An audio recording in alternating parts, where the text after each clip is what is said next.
안녕하세요. 사고치다입니다. 이번 시간은요, 데이데이 교육, 오늘은 무슨 날 편이고요. 오늘의 주제는 바로 양력을 써야 되는지, 음력을 써야 되는지 모르는 설날, 1월 1일, 새해의 첫날을 말하는 설날에 보는 영상입니다.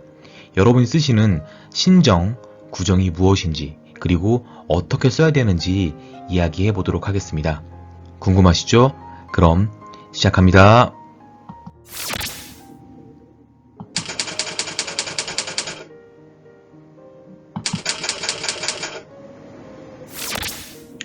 자, 신정, 구정이라 불리는 설날에 대한 4가지 이야기입니다. 자, 설날의 뜻에 대한 이야기를 좀 해볼 거고요. 설날은요, 새해의 첫날, 그리고 1월 1일을 설날이라고 부르고 있습니다. 여기서 설 이름의 유래를 좀 찾아봤는데요. 첫 번째로는 새해의 첫날이기 때문에 낯설다, 낯설다의 말, 설다에서 유래됐다고 하는 것이 첫 번째고요. 두 번째는 1년 동안 아무 탈 없이 지내게 해달라 라는 뜻의 삼간다 라는 말에서 유래가 되었다고 합니다. 세 번째는요, 나이를 먹고 늙어가는 것이 서글프다, 이 말의 뜻인 섬다에서 유래가 되어서 설날이라 부른다 라는 거고요. 마지막 네 번째는요, 설을 셀 때마다 나이를 먹고 오늘의 나이 몇 살 할 때 살의 단위로 정착이 됐다. 다시 말씀드리면요, 나이를 말하는 살의 어원이 바로 설이다 라는 뜻까지 알아보았습니다.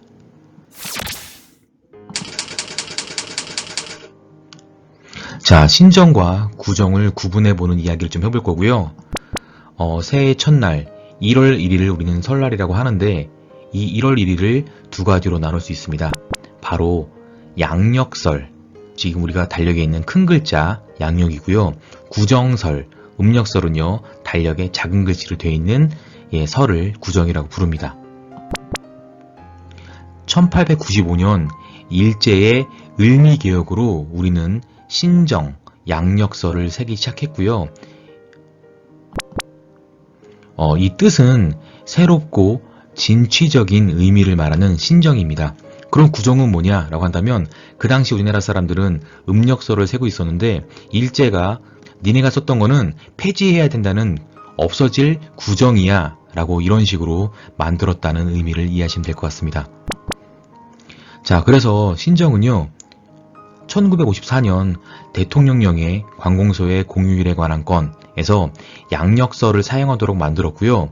이때는 1월 1일부터 1월 3일까지 3일 동안 쉬었다라는 거고요. 그럼 우리가 말하는 구정, 음력설은요, 민속의 날로 지정해서 하루 쉬었다고 합니다.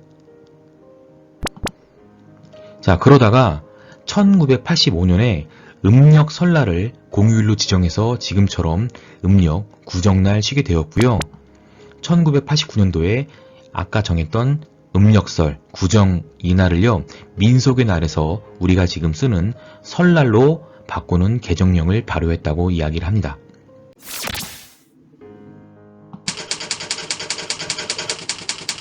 자, 세 번째는요, 신정과 구정의 올바른 사용, 그리고 의미를 좀 알아보는 시간입니다. 자, 아까 말씀드렸던 것처럼 신정과 구정이라고 분리된 것은 일제의 잔재라고 이해를 하셔야 됩니다. 그래서 우리가 말하는 구정, 음력설은요, 설날이라는 이름으로 민족 최대의 명절로 사용을 하셔야 되는 거고요. 신정은요, 양력설로서 지금은 우리한테는 공식적으로 1년이 시작되는 날을 의미하는 날이 되었습니다. 즉, 새해의 첫날이고요. 우리는 이날 보신각 주변에서 제야의 타종, 행사로서 새로 오는 해를 맞이하는 행사를 진행하고 있습니다. 자, 그래서 우리는 신정 때, 양력 설 때 새해의 계획을 잡고요, 새로운 시작이라는 의미로 신정을 이해하시면 됩니다.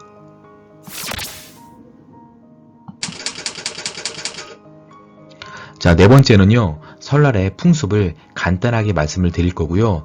다 아시는 내용들이지만 한번 헷갈리는 부분들을 한번 정리해 보도록 하겠습니다. 자, 설날은요, 고유의 명절이기 때문에 고유의 풍습이 있습니다. 자, 차례라는 것이 있는데요. 여기서 제가 말씀드리고 싶은 거는, 차례는요, 음력으로 지내는 거고요. 매달 초하루 날과 보름달, 명절날, 조상의 생일 등의 낮에 지내는 제사를 이야기합니다. 그럼 여기서 헷갈리는 거, 제사는 뭐냐라고 한다면 신령에게 음식을 바치며 기원을 드리거나 돌아간 이를 추모하는 의식을 말합니다. 차례와 제사가 다르다라는 거 다시 한번 체크하시길 바랍니다. 자, 세배와 설빔에 대한 얘기를 잠깐 드리면요. 세배는요, 아침 일찍 남녀노소가 모두 설빔을 입고 차례를 지내고 아랫사람이 윗사람에게 절하며 새해 첫 인사를 드리는 거고요. 이때 윗사람은 아랫사람한테 덕담을 한다고 이야기합니다.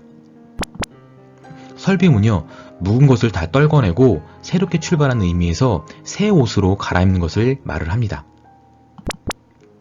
자, 그러면 대표적인 민속놀이만 좀 알아보도록 하겠습니다.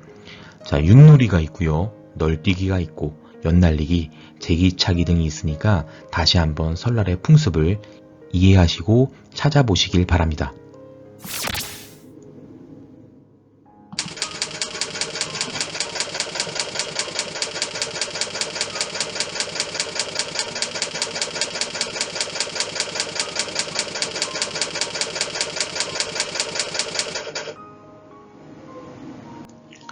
구종이 아닌 설날, 고유의 명절로 불러주시길 바라면서 오늘 영상은 여기까지입니다. 구독하기, 좋아요 눌러주시고요. 다른 곳에 많은 공유 부탁드리겠습니다. 새해 복 많이 받으세요. 감사합니다.